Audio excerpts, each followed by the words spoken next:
am filled with glee each time I look at this little pot-bellied figure with its pudgy legs.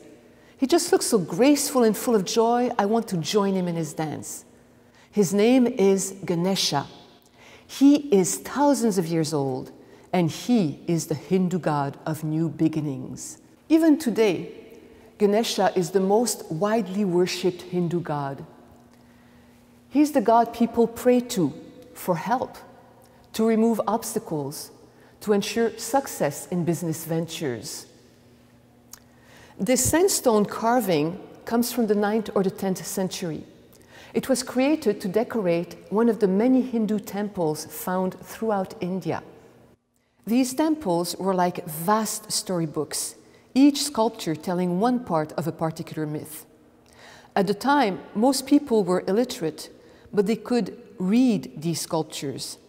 They could understand the spiritual symbolism and the layers of subtle meanings. Even children knew many of the stories these carvings told. But for us today, well, it can be a challenge to read these ancient works, partly because there can be different versions of the same story. For instance, why does Ganesha have the body of a short, rotund man, but the head of an elephant? Well, some texts say that Ganesha, who was the son of the Hindu god Shiva, was born that way. But most stories say that he came into the world with a normal head and lost it somehow. One version says that his head was burned to ashes when a god with the evil eye looked at him. Another version says that his father Shiva got angry and cut off his own son's head, but immediately regretted it. So he asked his followers to bring back the head of the first living being they encountered, and that just happened to be an elephant.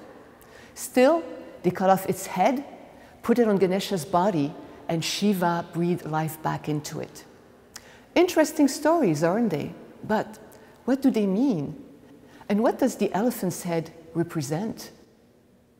Hindus believe in reincarnation, that a soul, or Atman, is incarnated into a body for spiritual growth. Ganesha's elephant head symbolizes the Atman joined with a human body that represents Maya, the world of physical existence. And notice, he has many arms. There's 8 in this carving, but the number can vary. They symbolize that he is a god, not a human being. And what does the god Ganesha do in this world? He dances. He dances what Hindus call samsara, the endless cycle of birth, life, and death. He dances to the music played by his assistants.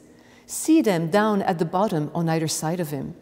And everything he's holding is part of that eternal dance. The snake held over his head represents energy in all its forms.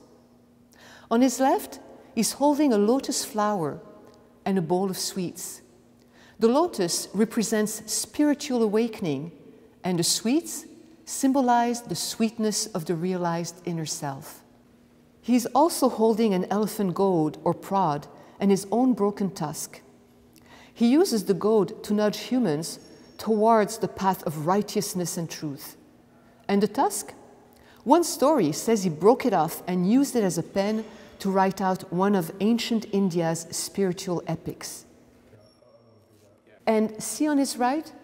He's holding a sweet he picked from the bowl with that flexible trunk. I just love the way he half closes his eyes in pleasurable anticipation as he brings that sweet to his mouth. It's just so human.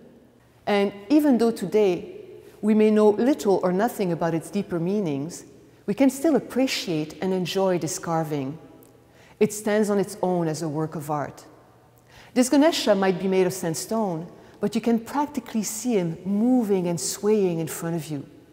The unknown artist who created Ganesha dancing 1,000 years ago was a master.